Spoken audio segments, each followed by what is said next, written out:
Hello. Welcome back. Your magic message in the car again. Maybe one of these days I will find my way down to the little studio that I set up, intended to bring these messages to you. But for now, hey, I have thoughts and things come through when I'm driving, so why not capture them in the moment, right? And so what came through for me, so I'm on like day, I don't even know what day it is, but like day 15 of a 30-day yoga challenge that I gave to myself because I needed to. Yoga is a big part of my life and it hasn't been for a long time, and so I have been feeling disconnected from my body, and that just like spirals everything out of control. So I'm a big believer in getting that exercise, no matter what that form of exercise is. Yoga for me is such a spiritual event that it checks a lot of boxes for me, so I really love doing yoga.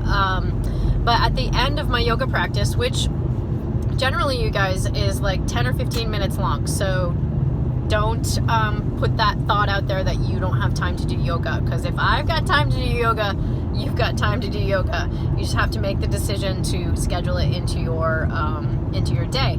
I get up at 5:30 in the morning so that I can be sure to get those 10 or 15 minutes of yoga among all the other things I've got to do during the day. And so because it's such an integral piece of keeping me in alignment, keeping me energized for the day, and just keeping my mindset really clear and keeping me focused. It really makes all the difference for me to show up bigger and brighter, and to be the example of what is possible for other people out in the world. And so what came through for me yesterday, and the reason I bring this up is because I think so many people are like expecting that when you get in touch with your soul, when you hear the whispers, that you are all of a sudden transformed and magic is happening and there's balloons dropping from the ceiling, and there's like this crazy shift in your life. And oftentimes those whisperings are really simple, right? Today, just as an example, was love. Granted, I have issues with receiving love and putting love out there. It's something that I'm really working on right now, and something that's become really obvious for me.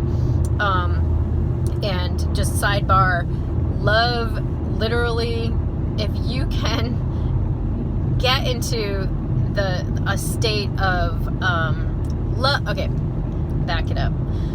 Love is flow, you guys. Flow is love. Love is energy.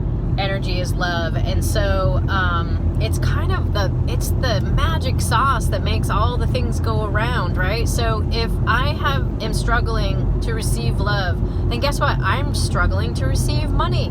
I'm struggling to receive new ideas and creativity. I'm struggling to put myself out into the world. Like, if I'm struggling to receive love, then I am struggling to receive everything in my life. And so if you can find an avenue to really tap into what's going on with you, maybe it's, you have to look at things from the other side. You have to look at money, right? Like, how you do one thing is how you do everything. And so if you have a hard time receiving money, then you are certainly going to be having a hard time receiving love. And so it just gives you a different perspective on what is actually going on in your life and where that block is showing up for you.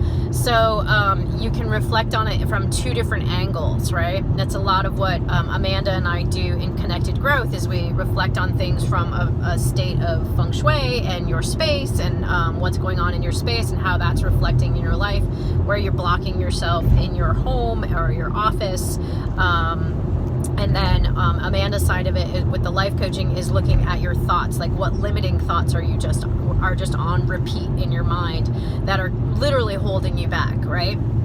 So for me, just this morning having that come through, just love, right? Love, be kind to people today. Like, that's your mission today, Jen Heilman, is to be kind to people and to love them so big and to love yourself so big. But if you can't love yourself first, start loving other people up big time and let that soften your edges, right, around loving yourself. Like, you can come at all of these things in so many ways. There's no just like defined way of getting to that magic, place in your life. And it happens, like I said, in these whispers and in these moments and connecting the dots. And if you are in a place where you want that forward momentum, you really start tapping into that whispering of your soul, but also just listening to what it's trying to tell you so that you can use that information for that day. And the next day, it may be something completely different, and that's totally okay. It's totally okay. So get yourself to a place where you can find the time or make the time to have that quiet, reflective time where you can hear those whispers. For me, it's doing yoga, 10 or 15 minutes of yoga or meditation. I prefer to do yoga because I really have a hard time just sitting still. You may have guessed that from my energy, but I have a hard time sitting still. I have a hard time slowing my brain down. So for me, yoga, I've got to be in my body or I'm like tipping over, and the breath and the breathing, it all kind of keeps me focused. So and then listening to those whispers, what is your soul trying to say to you today? And then taking action on it, right? I had a great day today. I had an awesome day. I know I don't want to keep you guys too long, but I had an amazing day today because I loved bigger than I normally do, right? Just those little things. So what is that going to shift for me tomorrow and the next day? Like, what ripple did I create today by loving bigger today? What ripple did I create today that will send forth tomorrow, right? So it's hard to see when you're in it, but when you look back and you know that you're doing the work on a daily basis, you're making progress. And so you just have to trust in those moments that you're doing those you're connecting the dots for your future self. So there you go. I hope that was helpful. Bye.